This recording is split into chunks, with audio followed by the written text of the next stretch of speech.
இப்போ குறைஷிகள் எல்லா ஹதீஸ்லையும் என்ன 12 பேர் வருவாங்கன்னு சொல்கிற ஹதீஸெல்லாம் பார்த்தீங்கன்னா குறைஷிகள் தான் அனைவரும்ன்ற சொல்கிறாங்க. அதை சத்தமாக சொல்லாமல் மெதுவாக சொல்கிறாங்க, குல்லுகும் மின் குறைஷிங்கிறாங்க. அப்போ இதை வச்சுக்கிட்டு குறைஷிக்கு தான் ஆட்சி பொறுப்பு, குறைஷி தான் ஆட்சிக்கு தகுதியானவர்கள், அவங்க தான் உயர்ந்தவர்கள் அப்படிங்கிற ஒரு கருத்து இதிலேருந்து எடுக்க முடியும்ல. அதை நம்ம விளங்கிக்கணும். இப்போ குறைஷிக்கு தான் தகுதி இருக்குதா, அப்படி இருக்கு நீங்கள் சொல்லிவிட்டீர்களே, ஆனால் இஸ்லாத்தினுடைய பல அடிப்படைகள் தகர்க்கப்படும். இனத்தின் பெயரில் உள்ளதான் ஒழிக்கத்தான் ரசூலுல்லாஹ் வந்தாங்க. இனப்பெருமை குலப்பெருமையெல்லாம் நினைஞ்சாங்க ஒழிச்சு கட்டினாங்கன்னு பெருமையாக நம்ம சொல்லிக்கிறோம். அதே நேரத்தில் ஆள்வதற்குரிய தகுதி குறைஷிக்கு தான் இருக்குதுன்னு ஆயிடுச்சின்னு சொன்னால், அப்போ இது நம்ம பேசி கொஞ்சம் மாற்றமாக இருக்க, ஆனால் ஹதீஸில் முன்னறிவிப்பு வந்துருச்சு அப்படின்னு ஒரு டவுட் உங்களுக்கு வரலாம். அதில் நீங்கள் அந்த டவுட்டையும் கிளியர் பண்ணிக்கிறணும். ரசூலுல்லாஹ் சொன்ன எல்லா ஹதீஸ்லையும் அந்த 12 பேரை சொல்கிற அனைத்து ஹதீஸ்லையும் குல்லுஹும் மின் குறைஷின்ட்டாங்க, அனைவரும் குறைஷாக தான் இருப்பார்கள். அப்போ அதில் நம்ம என்ன பண்ணலாம், இப்போ குறைஷிக்கு தான் ஆள தகுதி இருக்குது அப்படின்னு. ஆனால் ஒரு விஷயத்தை நீங்கள் விளங்கிக்கிறனே, முன்னறிவிப்பு என்பது என்ன நடக்குமோ அதை சொல்வது. உங்களுக்கு அதில் ஆர்டர் கிடையாது, உங்களுக்கு எந்த ஒரு கட்டளையும் அதில் கிடையாது. நீங்கள் இப்போ சாமி என்ன செஞ்சாலும் சரி இதான் நடக்கும் அப்படின்னு வகி அடிப்படையில் உள்ள ஒரு அறிவிப்பு தான் அது முன்னறிவிப்பு என்பது. அல்லாஹ் நாடினான் என்று சொன்னால் யாரை வேண்டாலும் ஆட்சிக்கு தொடராக அவன் நியமிப்பான். அதே நேரத்தில் மக்களுக்கு சொன்னால் நீங்கள் குறைஷியாக பார்த்து தேர்ந்தெடுங்க, குறைஷி தான் சிறந்தவன் அப்படின்னு சொன்னால் ஏற்றத்தால் உண்டாயிரும். நீங்கள் உங்களுக்கு ஆர்டர் போட்டு நீங்கள் குறைஷியைத்தான் தேர்ந்தெடுக்க வேண்டும்னு சொன்னால் அப்போ மற்றவன்லாம் மட்டம்னு ஆயிரும். ஆனால் இஸ்லாமிய பேஸ் என்ன செய்து அதை உடைக்குது. அது இதுக்கு உதாரணம் சொல்வதாக இருந்தால், அல்லாஹ் பனி இஸ்ராயல்களுக்கு ஆட்சியை நீண்ட காலம் கொடுத்தான்ல, சிறப்பித்திருக்கேங்கிறான்ல, அவன் கொடுத்தான் என்பதை நீங்கள் கேட்க இயலாது. யாருக்கு வேணாலும் உங்கள் குறைஷிக்கே 12 தடவை கொடுத்தான். அதே நேரத்தில் உங்கள்கிட்ட சொல்லும் பொழுது அந்த மாதிரி இப்போ ஏற்றத்தாழ்வாக்கி இஸ்லாம் சொல்லுதா அப்படின்னு பார்க்கணும். இந்த அவ்வளோ ஹதீஸ்லேயும் வரக்கூடிய செய்தி என்னென்னு கேட்டால், குல்லுகும் அதாவது இனிமேல் வருவார்கள்ங்கிற முன்னறிவிப்பு தானே அந்த ஹதீஸ். நீங்கள் இனிமேல் தேர்ந்தெடுப்பதாக இருந்தால் குறைஷியாக பார்த்து தேர்ந்தெடுங்கள் அப்படின்னு இருக்கு. அதில் உங்களுக்கு ஏதாவது ஆர்டர் ஏதாவது இருக்குதா? எனக்கு பிறகு நடக்கும் நிகழ்வுகள் தஜ்ஜாலை பற்றி சொன்னாங்க, எத்தனை விஷயங்களை பற்றி சொன்னாங்க. அந்த மாதிரியான விஷயங்களில் இது ஒரு விஷயம். 12 கலீஃபாக்கள் வருவாங்க, அவங்களுடைய ஆட்சி உம்மத்தெல்லாம் ஒன்றுபட்ட ஒரு ஆட்சியாக இருக்கும் என்று சொன்னார்கள்ல. இருக்கும் என்பதை அல்லாஹ் வஹீல அறிவித்து கொடுத்து நபிங்கிறத காட்டுறதுக்கு உரிய மூஜிஸா அற்புதம். இது ஒரு பெரிய அற்புதம். இந்த 12 கலீஃபாவை சொன்னீங்கன்னா ஆச்சரியமாக தான் இருக்குது. சொன்னபடி 12 பேர் வரைக்கும் இருந்திருக்கேன், ஒன்றுபட்டு இருக்கிற சமுதாயம்.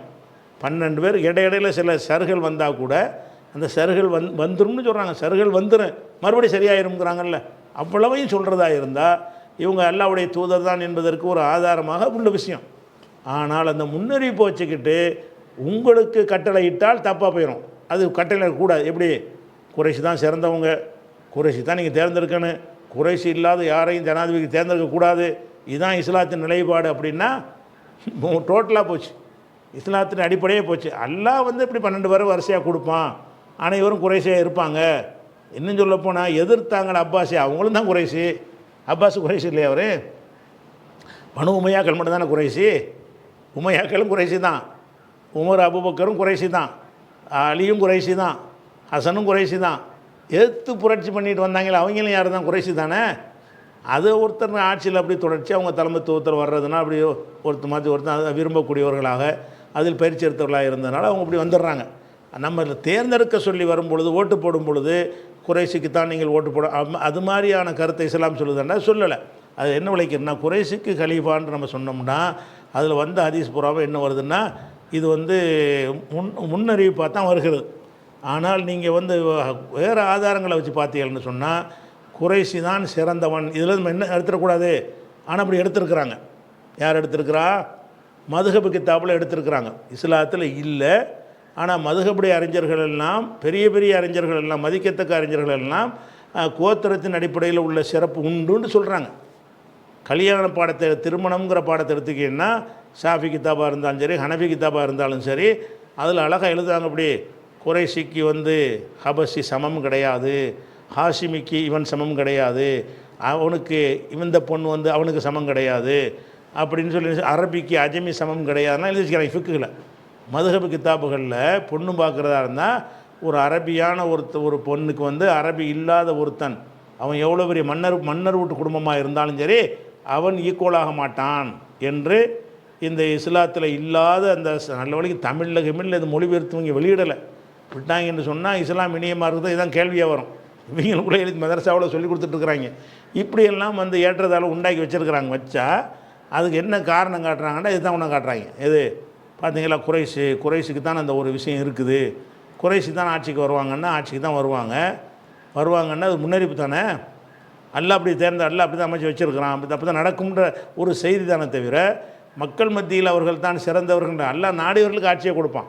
அந்த வகையில் அது கிரவுண்டில் வருதே தவிர அவங்க தான் சிறந்தவர்கள்ங்கிற ஒரு அர்த்தத்தில் அது வராது. அதை விளங்கி கொள்வதாக இருந்தால் நம்ம இஸ்லாத்தில் இதுக்கு இந்த கொள்கைக்கு என்ன கருத்து சொல்லப்பட்டிருக்குது அதை நம்ம பார்க்கணும். என்ன சொல்லணும்னா, ரசூலுல்லாஹ் சொல்கிறாங்க, ஊசிக்கும் பி தக்குவல்லாம், திருமதியில் வரக்கூடிய ஹதீஸ். ஊசிக்கும் பி தக்குவல்லாம் பெரிய ஹதீஸு. இதில் தேவையான வாசகத்தை மட்டும் படிக்கிறேன். ஊசிக்கும் பி தக்குவல்லாம், அல்லாவை 5 மாறு உங்களுக்கு நான் வசியத்து செய்கிறேன், வலியுறுத்துகிறேன். ரசூலுல்லாஹ் சொல்கிறாங்க, ஒரு சமய ஒரு தாத்தி, தலைவர்களுடைய சொல்லை கேட்டு கட்டுப்பட்டு நடக்குமாறு உங்களுக்கு கட்டளையிடுகிறேன். ஒயின் அபுதுன் ஹபஷியுன், அபிசினிய அடிமையாக இருந்தாலும் கட்டுப்படுங்கள். இதில் என்ன வருது, குறைஷிக்கு தான் தகுதின்னு இருந்தால் அபிசினியாவில் வரமாட்டானே. அபிசினியா ஒரு அடிமை, அபிசினியா அடிமை உங்களுக்கு தலைவர்ன்ற நிலைமை வந்தால் கூட நீங்கள் கட்டுப்படுங்கன்றா என்ன அர்த்தம், அந்த குறைஷி தான் அந்த தகுதிங்கிறது கிடையாது. நீங்கள் தேர்ந்தெடுக்கலாம், அபிசினியா அடிமையை கூட நீங்கள் தேர்ந்தெடுக்கலாம், அது தப்பு இல்லைன்னு வருதா இல்லையா. குறைஷிக்கு தான் ஆட்சி என்பது முன்னறிவிப்பு. நீங்கள் தேர்வு செய்யும் பொழுது உங்களுக்கு அந்த 12 பேருக்கு அப்புறம் கூட என்ன செய்யலாம், வேறு ஆளுக்கு ஆட்சிக்கு வரலாம். அவன் அடிமையாக இருப்பான், அஜமையாக இருப்பான். அதனால் அது தப்புன்னு சொல்ல முடியுமா, அவன் குறைஷி இல்லைன்னு தள்ளிட முடியுமான்னா முடியாது.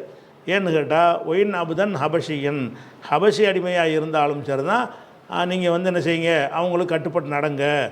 இது திருமதியில் உள்ள ஹதீஸ். அதே மாதிரி வந்து ஆட்சிக்கு யாரும் வரலாங்கிறதுக்கு குறைஷி தான் வரணுங்கிறது இல்லை, ஆனால் குறைஷி தான் வருவார்கள். 12 கலீஃபா வரைக்கும் குறைஷி வருவார்கள் என்ற முன்னறிவிப்பு வேறு, குறைஷிக்கு தான் தகுதி இருக்குது என்கிற கொள்கை விளக்கங்கிறது வேறு. அப்படி சொல்லப்படல மார்க்கத்தில். அதே மாதிரி ரசூலுல்லாஹ் சொல்கிறாங்க, மாமின் அமீரின், எந்த ஒரு அமீராவது எலி அம்ரல் முஸ்லிமீன, முஸ்லீம்களுடைய காரியத்துக்கு பொறுப்பேற்று கொண்டு சும்மலா எஜிஹதுலகும், பிறகு அவர்களுக்கு அவன் உழைக்காமல் இருந்தால், ஓ என்சக அவங்களுடைய நன்மையை நாடாமல் இருந்தால், இல்லாலம் எதுகளுமாகும் ஜன்னா, அவங்களோட இவன் சொர்க்கத்துக்கு போக மாட்டான் அப்படின்னு சொல்கிறாங்க. இதில் எவன் வேண்டாலும் அமீரா வரலான்னு தானே வருது. மாமின் அமீரின், எந்த ஒரு அமீராக இருந்தாலும் முஸ்லீம்களுடைய காரியத்துக்கு பொறுப்பேற்று கொண்டானேயானால் அந்த பொறுப்பை ஒழுங்காக செய்யணும், இல்லாட்டி நீ நரகத்துக்கு தான் போவே. இது முஸ்லீமில் வரக்கூடிய ஹதீஸ். அப்போ பொறுப்புக்கு இன்னார் தான் வரணுங்கிற அந்த ஒரு விஷயம் இல்லை. இது போக இஸ்லாத்தில் பேசிக்கான ஒரு விஷயம் என்னென்னு கேட்டால், திம்மத்துல் முஸ்லிமீன வாஹிதத்துன், முஸ்லீம்கள் அத்தனை பேருடைய பொறுப்பும் ஒன்று தான். எஸ்ஆபிஹா அதுனாகும், அவங்களில் யாரை நீங்கள் மட்டம் நினைக்கிறீர்களோ அவரும் கூட அந்த உரிமையை பயன்படுத்துவார். முஸ்லீம்களுடைய உரிமைகள்லாம் சமமானது தான். எஸ்ஆபிஹா அதுனாகும், அவங்களில் தாழ்ந்தவர்கள் இல்லை, பொருளாதாரத்தில் அந்தஸ்தில் தாழ்ந்திருப்பாங்கள்ல, அந்த தாழ்வு அதுனாகும், அவங்கள தாழ்ந்த நிலையில் உள்ளவர்களும் கூட அதற்காக உழைக்கலாம். ஃபமன் அஹ்பர முஸ்லிமன், யார் ஒரு முஸ்லீமுடைய அந்த உரிமையை கொடுக்காமல் இழிவுபடுத்துகிறானோ, அலைஹி லானத்துல்லாஹி ஒன் மலாயிகத்தி ஒன்னா சேஜ்மாயின், அவனுக்கு அல்லாஹ்வுடைய மக்களுடைய சாபம் இருக்கிறது. அப்போ முஸ்லீம்கள் அத்தனை பேரும் திம்மத்துல் முஸ்லிமீன வாஹிதா, முஸ்லீம்கள் அத்தனை பேருடைய பொறுப்பும் ஒன்று தான். எல்லாருக்கும் ஒரே மாதிரி பொறுப்பு தான். நீ வரலாம், நானும் வரலாம். அப்போ நான் இதில் இருக்கிறதுனால என்னை வரக்கூடாதுன்னு சொன்னீங்கன்னா உன்னை அல்லாஹ்வுடைய சாபம், மலக்கு சாபம், எல்லா சாபமும் இருக்கிற எல்லோரும் மலக்குமார்கள் மக்களுடைய சாபம்லாம் இருக்குது என்று ரசூலுல்லாஹ் சொன்னாங்க என்ற ஒரு விஷயம் புகாரியில் 3179 ஹதீஸில் இருக்கிறது. அப்போ எல்லாருடைய விஷயம் ஒன்றுன்னு சொல்லும் பொழுது ஒருத்தனுடைய அந்த உரிமையை நீங்கள் இழிவுபடுத்தினீங்கன்னு சொன்னால் உங்களுக்கு அல்லாஹ்வுடைய மலக்குடைய மக்களுடைய சாபம் கிடைக்கும்னு சொல்லும் பொழுது நீங்கள் எப்படி குறைஷிக்கு தான் இருக்குங்கிறீங்க? எனக்கு தானே இருக்குது. முஸ்லீமாக இருந்தால் வந்து அரபிலாம் கிடையாது, அஜமிலாம் கிடையாது. முஸ்லீம்கள் அத்தனை பேருக்கும் ஒரே உரிமை. ஒரு இஸ்லாமிய நாடுன்னு சொல்லிட்டிங்கன்னா எல்லாம் சமம். உனக்கு எதுக்கெல்லாம் வர உரிமை இருக்குது, எனக்கும் உரிமை இருக்குது. மக்கள் தேர்ந்தெடுக்கிறது அவங்க விருப்பம். நான் போட்டிக்கிடுவேன். நான் குறைஷியாக இருக்க மாட்டேன், நான் அரபியாக இருக்க மாட்டேன். நான் தாழ்ந்த ஒடுக்கப்பட்ட கேவலம்னு சொல்லக்கூடிய ஒரு சாதியாக கூட இருப்பேன். அதனால் உனக்கு என்ன, முஸ்லீம்ங்கிற வகையில் நான் ஒன்றுப்பா, எனக்கு உனக்கு உள்ளதெல்லாம் எனக்கு உண்டு இப்படின்னு ரசூலுல்லாஹ் சொல்கிறாங்களே, அது இப்படி குறைஷிக்கு தான் இருக்க முடியும், இப்படி வரும். அப்போ அந்த மாதிரியான ஒரு விஷய ஹதீஸும் இருக்குது. அதே மாதிரி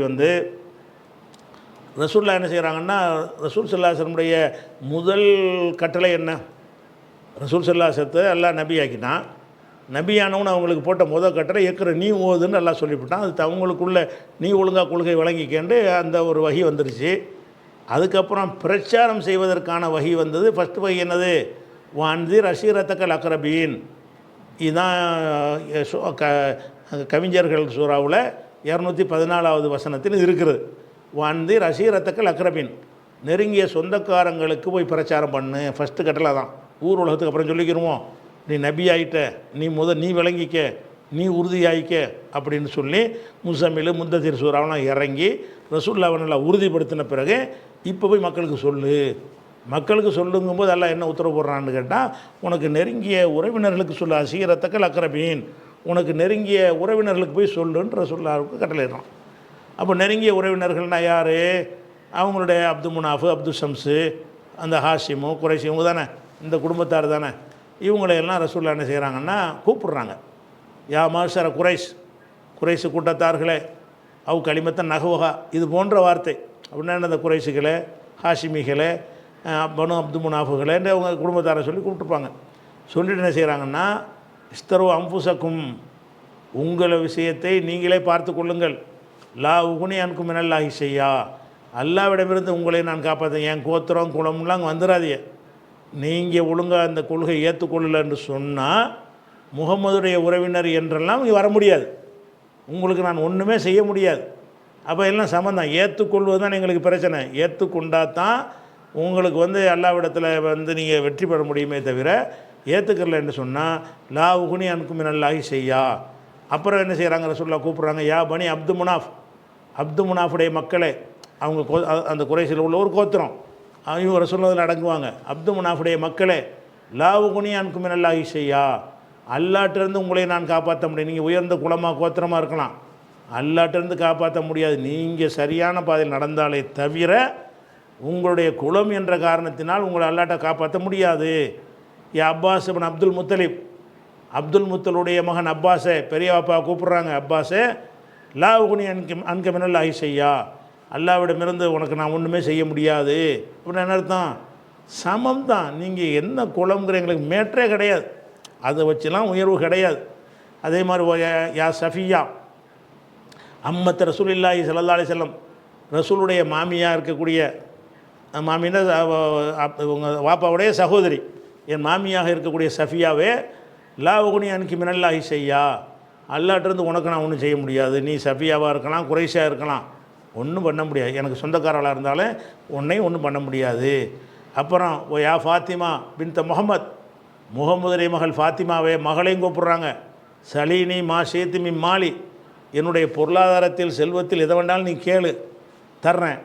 ஆனால் லா உகுனி அன்கி மினல்லாஹி ஷையா, அல்லா விஷயம் வரும்பொழுது உன்னை ஒன்று நான் செஞ்சிட முடியாது, உங்களுக்கு உயர்வு இல்லைங்கிறாங்க. மொத்தத்தில் என்னென்னு கேட்டால், நீங்கள் எல்லாம் குறைசி அப்படி முத்தலிபி சொல்லிக்கிட்டுறீங்க, அதெல்லாம் உயர்வு கிடையாது. அல்லாவுடைய விஷயம் துன்யாவில் உங்களுக்கு சொந்தக்காரங்கன்னு ஏதாவது உதவி செய்யணுமா, வேணா கேளுங்க, தர்றேன்.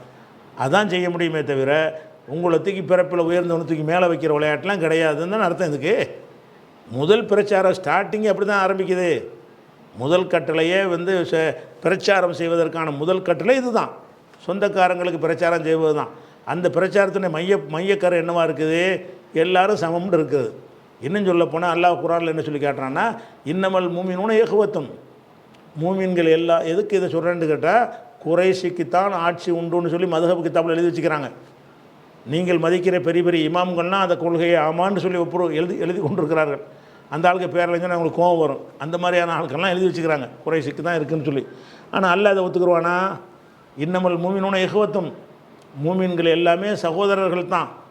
ஃபாஸ்லிஹு பைன ஹவைக்கும், உங்கள் சகோதரருக்கு மத்தியில் நீங்கள் இணக்கத்தை ஏற்படுத்துங்கள். அப்படின்னா என்ன அர்த்தம், மூமின்கள் எல்லாம் சகோதரர்கள்னு சொன்னால் அங்கே போயிடுது, ஆதமுக்கு போயிடுது. அப்போ தான் சகோதரர் ஆக முடியும். ஆதமுடைய பிள்ளைகள் தான், அவ்வளோதான். நீங்கள் இடையில் உள்ள கோத்திரமெல்லாம் வராது. இடையில் உள்ள கோத்திரத்தின்னு இப்போ பார்த்தீங்கன்னா நீங்கள் சகோதரர் ஆக மாட்டீங்க. ஏன்னா நீங்கள் அப்துல்லாவுடைய மகனாக இருப்பீங்க, நீங்கள் அப்பாஸுடைய மகனாக இருப்பீங்க. அப்படி மேலே அங்கே ஆதமில் போய் முடித்தா தான் நீங்கள் சகோதரர் ஆவீங்க. அப்போ இங்கே எங்கே உன்னை முடிக்குது?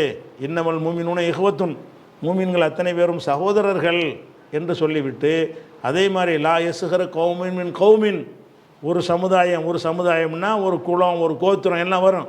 ஒரு சமுதாயம் இன்னொரு சமுதாயத்தை கேலி செய்ய வேண்டாம். அசாயக்குனு ஹைரம் மின்ஹும், அவர்களை விட இவர்கள் சிறந்தவர்களாக இருக்கலாம். இஸ்லாமிய ஆரம்ப போதனை 49வது சூறாவில், ஹுஜராத் சூறாவில் 10-11 வசனங்களில் உள்ள போதனை எதை காட்டுது? குறைசி ஹாஷிமி எல்லாத்தையும் ஒட்டச்சி, ஹபஷி அத்தையும் ஒட்டச்சி நொறுக்கிற மாதிரி தான் இருக்குது. எப்படி இருக்குது? ஒரு சாராத்தை மட்டமாக நினைக்காத. ஏன்னு கேட்டால் உன்னை விட அவன் அல்லாட்ட உயர்ந்தவனாக இருப்பான். அப்போ அல்லாட்ட உயர்ந்தவன் என்பதற்கு இந்த சாதி காரணம் இல்லை, நீ இருக்கிற குலம் காரணமாக வராது. எவனை நீ மட்டம் நினைக்கிறியோ அவன் மேலே வந்து நிற்பான். ஒலா நிசாவும் மின்னிசாயின் நசாயிய குன்ன ஹைரம் மின்ஹுன்ன, எந்த பெண்களையும் இழிவாக கருதிவிட வேண்டாம். ஏனென்றால் இவர்களை விட அவர்கள் மேலானவர்களாக இருப்பார்கள் அப்படின்னு நல்லா சொல்லி காட்டுறான். இதெல்லாம் எங்கே வருதுன்னு கேட்டால் 49வது சூறாவில் 11வது வசனத்தில் இதனுடைய சாராம்சம் என்ன? எல்லாம் சமங்கிறது தான். சாதியால் உயர்வு கிடையாது, இனத்தால் உயர்வு கிடையாது, மொழியால் உயர்வு கிடையாது, குலத்தால் கிடையாது, கோத்திரத்தால் கிடையாதுங்கிறது தெளிவாக இதை சொல்கிற காட்சியை பார்க்குறோம். 49-13 இது தான் ஒவ்வொரு கூட்டங்கள்லையும் பெருமையாக நம்ம பேசி கொண்டிருப்போம். ஒரு பக்கம் அதை பேசிக்கிட்டு என்ன செய்வாங்கன்னா குறைசிக்கு தான் தகுதியுமானுவோம். இதுக்கு நேர் மாற்றமாக எல்லா அஜர்த்துமானு சொல்கிற ஒரு வசனம் இது. மீலாது விழாக்கள்லையும் மற்ற இடங்கள்லையெல்லாம் இஸ்லாத்தை பெருமைப்படுத்தும் போதெல்லாம் இந்த வசனத்தை மறக்காமல் சொல்லுவாங்க. என்ன வசனம்? யாய ஹொன்னாஸ் மக்களே, இன்னா ஹலக்குனாக்கும் என்று தக்கரிமா உன்சா, உங்கள் அத்தனை பேரையும் ஒரு ஆண் ஒரு பெண்ணிலிருந்து படைத்தோம். மனித குழும் அத்தனை பேரையும், நீ குறைசியாக இருந்தாலும் சரி, அபசியாக இருந்தாலும் சரி, எல்லாரையும், நீ அஜமியாக இருந்தாலும் சரி, அரபியாக இருந்தாலும் சரி, யாய மனிதர்களேன்னு தான் கூப்பிட்றான்ல. மனிதர்கள்னு அம்புட்டு போய் வந்துடுவான். மனிதர்களே, இன்னா ஹலக்குனாக்கும் என்று தக்கரிமா உன்சா, உங்களை ஒரு ஆண் ஒரு பெண்ணிலிருந்து தான் நம்ம படைச்சிருக்கிறோம். ஓ ஜால்நாக்கும் ஷோபம் கபாயில, உங்களை கிளைகள் கோத்திரமாகவும் ஆக்கி தான் இருக்கிறோம். அது இல்லைன்னு சொல்ல முடியும். குறைசி ஒரு ஆளுடைய எந்த ஜாதின்னு எந்த குலம்னு கேட்டால் குறைசி சொல்லத்தானே செய்கிறோம். அது நாம் தான் ஆக்கியிருக்கிறோம். எதுக்கு ஆக்கியிருக்கிறோம் என்றால் லித்த ஆரஃபு, ஒருவரை ஒருவர் வேறுபடுத்தி அறிந்து கொள்வதற்கு தான். ஒரு ஆள் இப்ராஹிம்னு இருப்பார், 10 பேர் இப்ராஹிம் இருப்பான். அப்போ என்ன செய்வோம்? இந்த குறைசி இப்ராஹிம் அவரா, இந்த பனு ஹாஷிம் இப்ராஹிம் இவரா, இந்த ஹபஷி அதில் இப்ராஹிம், அதுக்காக வேண்டி தான் வித்தியாசப்படுத்தி அறிந்து கொள்வதற்கு ஒரு அட்ரஸ் வேணும்ல. தெருவு சொல்கிற மாதிரி, ஊர் சொல்கிற மாதிரி தான் இது. ஒரு மனிதன் இருக்கிறான், அது ஒரு பேர் உள்ளவங்களும் பல ஊர்களில் இருப்பான். அப்போ என்ன செய்வோம்? இஸ்மாயில் சொன்னார்னா எந்த இஸ்மாயிலு? மதுரை இஸ்மாயிலு. மதுரை நிறைய பேர் இருப்பாங்களே. மதுரையில் அந்த தெற்கு வாசலில் இஸ்மாயிலு, தெற்கு வாசல் நிறைய பேர் இருப்பாங்களே, அது ஒரு தெருவை சொல்லி அந்த இஸ்மாயிலு அப்படி சொல்கிறோமா இல்லையா? அது சுருக்கி கொண்டாந்து அறிய வைக்கிறது. இதெல்லாம் அறிய வைக்கிறதுக்காக வேண்டி ஒரு அடையாளங்கள் அதிகமாக இருந்தால் மனுஷன் அறிஞ்சு கொள்வான். அடையாளம் இல்லாமல் மொத்தமாக மனிதன், ஆதமுடைய மகன் ஒரே சொன்னால் இப்படி வழங்க, இப்ராஹிம் யாருப்பா? ஆதமுடைய மகன். இஸ்மாயில் யார்? ஆதமுடைய மகன். மூசா யார்? எந்த இஸ்மாயில் சொல்கிற கேட்போமா? எதாவது விளங்குமா? ஒரு விஷயத்தை பற்றி இப்ராஹிம் அடிச்சு விட்டான்னு புகார் கொடுக்குறீங்க. எந்த இப்ராஹிம் அடித்தான்? ஆதமுடைய மகன் அடைத்தான். இது கேஸ் ஆகுமா? அப்போ நீ என்ன செய்யணும்? அவனுக்கு அட்ரஸ் சொல்லணும்ல. அப்பா கோத்திரம் குலம் எல்லாம் தேவைப்படுறத சொல்லி ஆகணும். அல்லாஹ் என்ன செய்கிறான்னா, நீங்கள் குலங்கோத்திரத்தை வச்சுக்கிறாதேன்னு சொல்லலை. ஜஅல்நாக்கும் ஷுஅபன் கபாயில, உங்களை குலங்கள் கோத்திரங்களாக நம்ம ஆக்கியிருக்கிறோம். எதற்கு என்றால் லிதஆரஃபு, ஒருவரை ஒருவர் நீங்கள் அறிந்து கொள்வதற்காகத்தான். இன் அக்ரமக்கும் இந்தல்லாஹி அத்காக்கும், உங்கள்கிட்ட அல்லாஹ்விடத்தில் சிறந்தவர் யார்? உங்களில் அல்லாஹ்விடத்தில் சிறந்தவர் யாருன்னு கேட்டால் அத்துக்காக்கும், உங்களில் ரொம்ப அல்லாஹ்வை அஞ்சுறவர் தான் சிறந்தவர். இன்னல்லாஹ் அலீமுன் ஹபீர், அல்லாஹ் தான் அறிந்தவன் சொல்லி 49 சூறாவில் 19வது வசனத்தில் இருக்குது. அப்போ இது தான் பயான்லாம் மீளாதில் இஸ்லாம் எப்படிப்பட்ட சமூகத்துவ மார்க்கம்னு ஒரு பக்கம் சொல்லிக்கிறீங்க. அப்புறமேல குறைசிக்கு தான் இருக்குது, அரபி வசந்தவன் அஜமி தாழ்ந்தவன் ஒரு பக்கத்தில் பிக்கு இந்த ஆட்கள்லாம் அரபியாக இருந்ததுனால மண்டையில் இப்படி உட்காந்துருச்சு. அரபி தான் வசந்தவங்கிறது பெரிய பெரிய இமாம்களுக்கெல்லாம் கூட இருந்திருக்குது. அதை நம்ம பார்க்குறோம். அதே மாதிரி புகாரில் ஒரு ஹதீஸ் வருது, 3353வது ஹதீஸில் வருகிறது. ரசூலுல்லாஹ்ட்ட மக்கள் கேட்குறாங்க, யார் ரசூலுல்லாஹ், மன் அக்ரமுன்னாஸ், மனிதர்களில் ரொம்ப மரியாதைக்குரியவர் யார் கேட்குறாங்க. அப்போ ரசூலுல்லாஹ் சொல்கிறாங்க, அத்துக்காகும், ரொம்ப அஞ்சக்கூடியவர். ரசூலுல்லாஹ் ஒரே பதில் சொல்லிட்டாங்க, மனிதர்களில் ரொம்ப மரியாதைக்குரியவன் யார்? குறைசின்னு சொல்லலை. பனு ஹாஷிம் சொல்லலை, ஏன் கோத்திரத்துக்காரன்னு சொல்லலை. என்ன சொல்கிறாங்க? அத்துக்காகும், அவர்களில் வந்து யார் ரொம்ப அல்லாவுக்கு பயப்படுறான்னு அவன் தான். அப்படின்னு என்ன அர்த்தம்? நீ எந்த ஜாதியாக வேண்டாலும் இருக்கலாம், எந்த குலமாக வேண்டாலும், உனக்கு இறையச்சம் இருக்குதா, அவன் தான் சிறந்தவன். அப்போ சிறந்தவன்கிறத ஜனாதிபதியை தேர்ந்தெடுக்கிறது கூட இந்த தகுதியை தான் வச்சு பார்க்கணும். பார்க்குறோம், ஹபஷியாக இருக்கார், ஆனால் இறையச்சம் உள்ளவரார், இறையச்சம் அல்ல அறிந்த ஒரு விஷயந்தான், வெளிப்படையானதை வச்சு பார்க்கும்போது இவர் கொஞ்சம் நல்ல ஆளாக தெரிகிறாருன்னா அவரை தேர்ந்தெடுத்திருப்போம் அப்படிங்கிற பதிலை சொல்கிறாங்க. இப்போ காலு இப்போ சஹாபாக்கள் கேட்குறாங்க, லைசான் ஹாதா நசாலுக்க, நாங்கள் இதை பற்றி கேட்கல, இவங்க கேட்டது வேறு ஒரு விஷயத்தை கேட்குறாங்க. ஆனால் ரசூலுல்லாஹ் எதுக்கு பதில் சொல்கிறாங்க? அல்லாஹ்விடத்தில் சிறந்தவன் யாருங்கிற கான்செப்ட்டுக்கு ஆன்சர் பண்ணிட்டாங்க. இப்போ சஹாபாக்கள் கேட்குறாங்க, லைசான் ஹாதா நசாலுக்க, இதை பற்றி நாங்கள் கேட்கல அப்படின்னோடனே, அப்போ இவருக்கு வேறு பதில் சொல்லணும்னு சொல்லிட்டு சிறந்தவர் யாருன்னு கேட்குறீங்க, பாரம்பரியத்தின் அடிப்படையில் கேட்குறீங்கன்னு விளங்கிக்கிட்டு ரசூல் என்ன செய்கிறாங்கன்னா, அப்போ இப்போ யூசுஃபு நபியுல்லா, நபி யூசுஃப் இருக்கிறாங்கல்ல, அவர் தான் சிறந்தவர். போ, இருக்கிற மக்கள்லையே சிறந்தவர் யார்? யூசுஃப் நபி தான். எதனால் யூசுஃப் நபி? அவங்க வாப்பாவும் நபி, யாக்கூபும் நபி, அவங்க வாப்பாவும் நபி இஸ்ஹாக்கு, அவரும் நபி, அவங்க வாப்பாவும் நபி இப்ராஹிம். அப்போ நபியுடைய மகனுடைய மகனுடைய மகன் யூசுஃபுங்கிறாங்க. ஒரு ஆளை சிறந்தவருங்கிறீங்கள, அம்புட்டு நபிமார்கள் சந்ததியாக வந்தால் இவர் தானே சிறந்தவர். இவருக்கு கிடைக்கிற தகுதி யாரும் கிடைக்காத. 4 பேர் வர்றாங்க நபி, 4 நபியுடைய இது ஒரு ரத்தம் ஓடுது அவருக்கு. அப்போ ரசூலுல்லாஹ் சொல்கிறாங்க, மனிதர்களில் நாங்கள் வேறு கேட்குறோன்ற ஒன்று ரசூலுல்லாஹ் என்ன செய்கிறாங்கன்னா, இப்போ யூசுஃப் நபி இல்லாஹி இப்னு நபி இல்லாஹி இப்னு நபி இல்லாஹி இப்னி ஹலீல் இல்லாஹி, ஹலீல் உல்லான்னா இப்ராஹிம் நபி, ஹலீலுல்லாவுடைய மகனாகிய நபியுல்லாவுடைய மகனாகிய அந்த நபியுடைய மகனாகிய அந்த நபியுடைய மகன் யூசுஃபு அப்படின்னு ரசூலுல்லாஹ் சொல்கிறாங்க. அப்போ சிறந்தவர்னா ஒரு தனிப்பட்ட இண்டிவிஜுவல் ஆளை பற்றி கேட்குறாங்கன்ற பதில் சொல்கிறாங்க.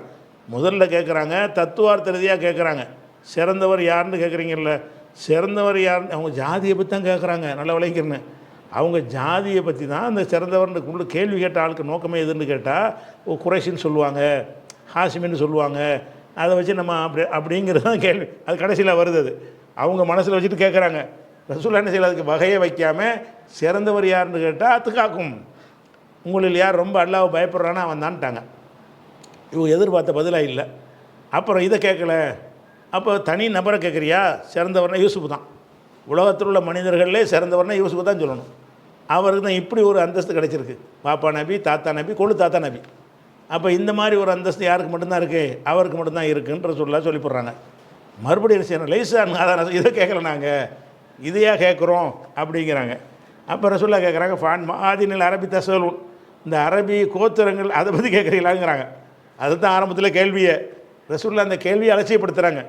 இப்போ என்ன செய்கிறாங்க, ஃபான் மாதினில் அரபி தசலூன், அரபில் உள்ள இந்த கோத்திரங்களை பற்றி நீங்கள் கேட்குறீங்களா அப்படின்னு கேட்குறாங்க. அப்போ கேட்டு என்ன செய்கிறாங்கன்னா, ஹியாருஹும் ஃபில் ஜாஹிலியா ஹியாருஹும் ஃபில் இஸ்லாம் இதா ஃபக்ஹு, அவங்களில் சிறந்தவர் யார் என்று கேட்டால், ஜாஹிலியத்திலையும் சிறந்தவராக இருந்து இஸ்லாத்துக்கு வந்தும் சிறந்தவராக இருந்தால் அவர் தான் சிறந்தவர். கோத்திரத்தில் ஒன்றும் கிடையாது.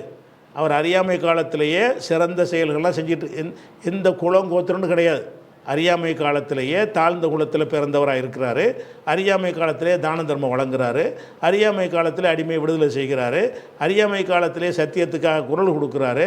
அறியாமை காலத்திலேயே உறுதியாக நிற்கிறாரு. அப்படி இருந்தவர் இஸ்லாத்துலேயும் வந்த பிறகு அதே மாதிரி காரியத்தை செய்வாரே ஆனால் அவர் தான் சிறந்த. மறுபடியும் என்ன செய்கிறாங்க, அந்த கோத்திரங்களுக்கு கிடையாதுப்பா, ஜாஹிலியா காலத்துலேயும் நல்ல செயல் செஞ்சுருந்தான்னு சொன்னால் இங்கேயும் வந்து செஞ்சால் அவன் நல்லவன். அவன் குறைசியாக இருந்து ஜாஹிலியா காலத்தில் ஒன்றுமும் நல்லதும் செய்யலை, இங்கே வர்றான், சிறந்தவனாக மாட்டான். அல்லது அங்கே இருக்கும்போது நல்ல காரியம் செஞ்சான், இங்கே வந்து ஒரு நல்ல காரியம் செய்யலை, அவன் நல்லவனாக மாட்டாங்கிறாங்க, சிறந்தவனாக மாட்டான். சிறந்தவன்கிறதுக்கு வந்து மறுபடியும் அமலைத்தான் கொண்டாந்து போடுறாங்க, மறுபடியும் செயல்பாடைத்தான் கொண்டாந்து போடுறாங்க ரசூல் ஸல்லல்லாஹு அலைஹி வஸல்லம்.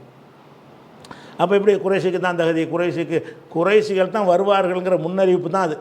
குறைஷிக்கு தான் தகுதிங்கிறது, குறைஷிக்கு தான் தகுதிங்கிற வேறு சில ஹதீஸ்களும் இருக்கிறது. அது ரெண்டாவது எடுத்துக்கிறோம். முதல்ல இந்த விஷயத்தை விளங்கிக்கணும். அடுத்ததாக வந்து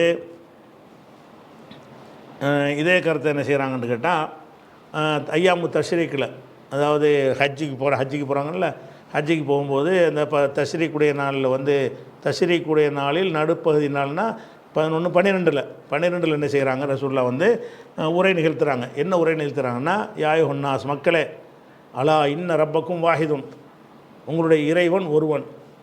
ஓ இன்ன அபாக்கும் வாஹிதுன், உங்கள் தந்தையும் ஒருவர். உங்களுடைய இறைவனும் ஒருவன், உங்களின் ஆதம சொல்கிறாங்க, உங்களின் தந்தையும் ஒருவர்.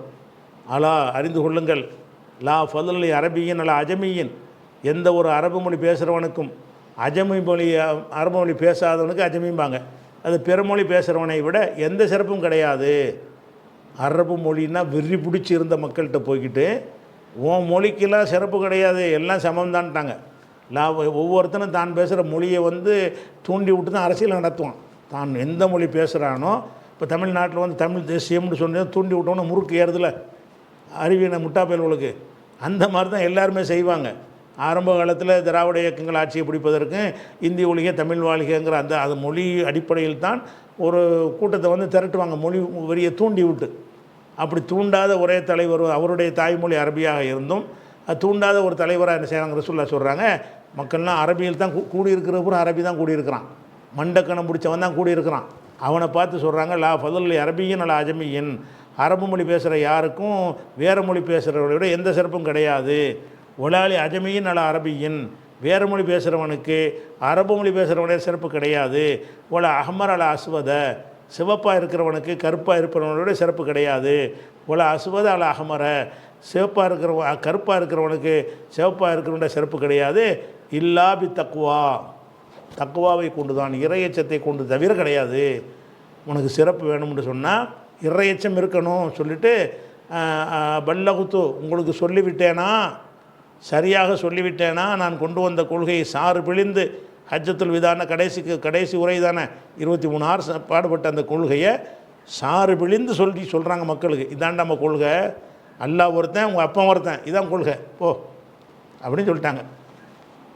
அப்போ இதை வச்சு என்ன செய்யும்போது சொல்கிறேன்னா, அந்த குறைசி அதெல்லாம் கிடையாது, அவங்க சிறந்தவங்களாக இருக்கலாம், அவ்வளோதான்.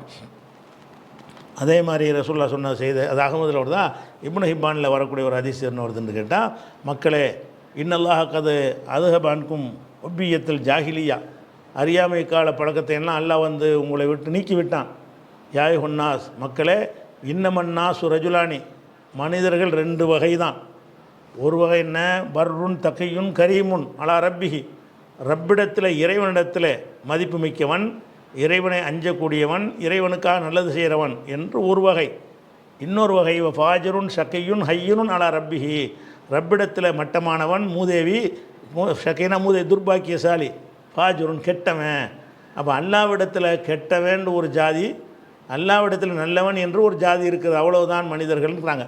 அப்போ யாய் ஹொன்னாஸ், மக்களே இன்னமன் நாசு ரஜுலானி, மனிதர்கள்னால 2 தான்.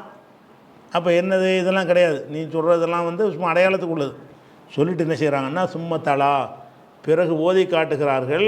யாய் ஹொன்னாஸ் இன்னா அந்த வசனம் இருக்குல்ல, குஜராத் வசனம், அதை ஓதி காட்டுறாங்க. 49 சூறாவில் 13வது வசனத்தை ஓதி காட்டி, உங்களை எல்லாம் ஒரு ஆண் விற்பனையிலிருந்து படைத்தோம், நீங்கள் தெரிந்து கொள்வதுக்கு தான் அந்த குலங்கோத்திரம்லாம், உயர்வு தாழ்வு கற்பிக்கிறதுக்கு இல்லை, இறையச்சம் உள்ளவங்க தான் உங்களில் சிறந்தவர்கள்ங்கிற வசனத்தையும் ஓதி காட்டுறாங்க. இது இப்னு ஹிப்பானில் வரக்கூடிய ஒரு செய்தி.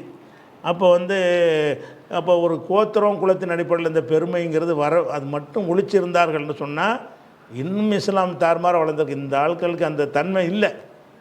யாருக்கு, இந்த அரபு கோத்திரத்தில் உள்ளவங்களுக்கு இஸ்லாத்துக்கு வந்த பிறகு, ஒரு அறிஞரான பிறகு கூட அந்த ஒரு மண்டையில் அந்த ஏற்றி தான் இருக்கிறது, முழுசாக தொடச்சறிஞ்ச மாதிரி இல்லை, இருந்தால் எங்கேயே போயிருக்கும். சரி, அடுத்து என்னென்னு கேட்டால், ரசூலுல்லாஹ் சொல்கிறாங்க 4 காரியம் இருக்குது. அர்பவுன் ஃபி உம்மத்தி மின் அம்ரில் ஜாஹிலியா, என்னோடய உம்மத்தில் ஒரு 4 காரியங்கள் இருக்கின்றன, அது ஜாஹிலியா காலம், ஜாஹிலியாத்துடைய காரியம், அறியாமை காலத்து மக்களுடைய காரியங்கள் 4 இருக்கிறது. லா எத்திருக்கூன ஹுன்ன அதை விடமாட்டேன்னுங்கிறார்கள். 4 விஷயம் முஸ்லீம் ஆகிட்டு கூட அந்த 4 இருந்துக்கிட்டே இருக்குங்கிறாங்க. ஜாஹிலியா காலத்தில் இருந்தீங்க, சரி, 4 தன்மை இருந்துச்சு, இஸ்லாத்துக்கு தூக்கி எறிஞ்சிடணும்ல, அது ஜாஹிலியா விஷயம்னு தெரியும் பொழுது அதை கடாசிட்டு தானே நீங்கள் வரணும், விட மாட்டேங்கிறீங்கிறாங்க. ரசூலுல்லாஹ் சொல்கிறாங்க, இது இன்றைக்கி இருக்கிறது. இன்றைக்கி கல்யாணம் காட்சியில் பண்ணும் பொழுது என்ன செய்கிறாங்க, இன்றைக்கி நம்முடைய சமுதாயத்தில் சம்பந்தம் பேசும் பொழுது அந்த குடிகாரன் நல்லவன் கெட்டவன் அப்படி மாப்பிள்ளையை பார்க்குறதும் தப்பு கிடையாது. இவர் மறைக்கார் விட்டார், இவர் லெவ விட்டாள், இவர் ராவுத்தர் விட்டாள்னு பேசுகிறீங்களா இல்லையா? இது இன்னும் விட மாட்டேங்கிறீங்களே. ஒரு நல்லது கெட்டவன் தேர்ந்தெடுக்கிறவனுக்கு அவனுடைய கேரக்டரை பற்றி பேசுங்க, குணத்தை பற்றி பேசுங்க. பொருள் வசதியை பற்றி கூட பேசலாம், சம்பாதிக்கிறானான்னு பேசலாம். நம்ம என்ன பேசுகிறோம், இந்த தெருவுக்காரன் அந்த தெருவுக்காரனுக்கு பொண்ணு கொடுக்க மாட்டேங்கிறான். இதான ஜாகிலியத்து. இது எங்கேருந்து வந்துச்சு? இது அவங்ககிட்ட இருந்துச்சு.